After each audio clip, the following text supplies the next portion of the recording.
Today I'm going to show you how to take apart and fix everything on the Motorola Nexus 6. To start off, go ahead and turn the phone completely off. And then grab your little SIM card removal tool and remove that SIM card from the top of the phone. Just pressing even a paper clip down in that little hole will release the SIM card. Then use the same tool and press through the little hole in the SIM card slot to the back of the phone to remove the back cover from the phone. When you push it through, it leaves a little gap that you can slide like a razor in, or maybe like a playing card, and you can use that to separate the adhesive from the back plate of the phone from the phone body itself. Pretty straightforward. Then just pull off the rest of the phone back. You can push like a little pry tool in between there as well, and then set that off to the side. Try not to damage it because you do need it for later. Remove the little rubber casing off the battery connector, and then you can unplug the battery right here. If your phone is acting up, sometimes unplugging the battery and leaving it unplugged for 30 seconds and then plugging it back in will fix it. So keep that in mind when you're working on your phone. This is for the volume buttons. It's a little ribbon cable. You can undo this latch right here and slip out the ribbon cable. And for the rest of the phone, there is a T4 Torx head screw, 22 of them actually. And they're all around the outside of the phone. Once the screws are all taken out, you can release the front of the phone from the back of the phone. Front of the phone has the motherboard and screen. Back of the phone has the battery and the QI charger. You can grab that little pull tab and the battery will pull away from the phone. Be careful with the QI charger. That little ribbon cable up at the top is in the back of the frame pretty well. So make sure to separate that before you do any heavy pulling. Then you can remove the QI charger from the back of the battery. If your charging port is broken, unfortunately it's not user replaceable on this phone, but you can use a wireless charging pad. I will link those in the video description as well, along with replacement batteries if I can find them. Here's the headphone jack, pretty easy to pop out of the phone. Once again, all parts and tools will be found in the video description below. Here is the magnetic earpiece. I'm going to go ahead and pop that back into place as well. And here are the volume rockers. The screw you left in at the beginning is how you replace those. You just pull that screw out and then the buttons will fall out as well. There's one more screw holding the motherboard in, same size as all the rest of the other ones. And now I'm just removing the yellow tape from the top of the ribbon cable connections. To remove these connections, you just lift up a little tab and then you can slide the ribbon cable out from the slot and lift it off the main board. Same with this other one. Lift up the little locking lever, slip out the ribbon cable and pull it away from the motherboard. Then you can pull the motherboard away from the frame of the screen. Here's the motherboard. Not a whole lot can be replaced on this. The SIM card slot is soldered onto the board. The front-facing camera can be replaced.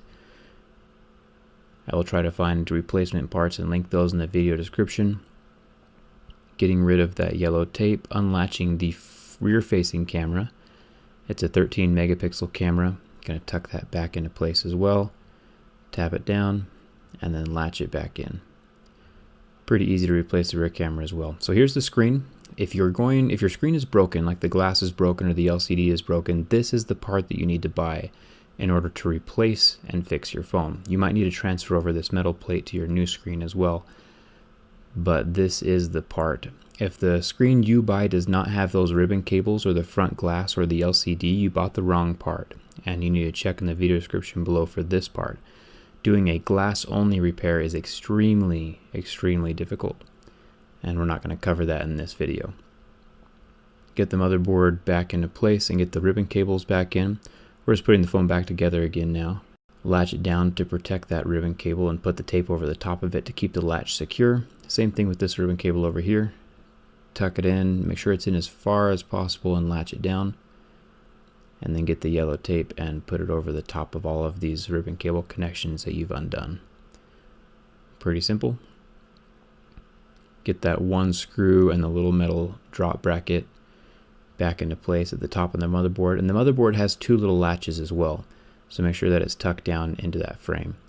Now with the QI charger, I put this in first before the battery, making sure that the top of the QI is lined up with the little slot that it's in. There's a little pin in that frame that the ribbon cable sits in, and then you line the top of the QI up with the frame, and there's two holes in the QI charger as well that you line up with the back of it just to make sure it's in the perfect spot. If it's not in the perfect spot, you will not be able to charge your phone. So it's super important that it's lined up exactly where it needs to be. Same thing with that little ribbon cable right there. it's going to line up on the motherboard, and I'll show you that after I'm done with these volume rocker cables. So that's where it touches on the main board. So when you're putting your phone back together again, make sure those line up. Press it down all the way. It should click in fairly easily. If you're having problems with it closing, it might be that your motherboard didn't get latched into the back or front screen frame very well. Get that battery clip back in, make sure it's really secure. And then I'm testing my phone to make sure it turns on before I finish putting in those 22 screws and making sure that it charges up and I have everything in the correct spot with the QI charger. Everything's looking good, so I'm going to turn the phone back off again. And then 22 screws. Get all those babies back in there. Get the rubber protectors over your ribbon cables, volume and power, and then your back plate. If it doesn't have enough adhesive to stick down by itself, which it should, unless you've done this a couple times, you can use that double-sided tape that I showed you to put around the edge and then clip it down again. Get that SIM card back in there and you should be good to go. If you have any questions, leave them in the comments down below. Don't forget to like if this video helped you, and don't forget to subscribe. Hope to see you around, and thanks for watching.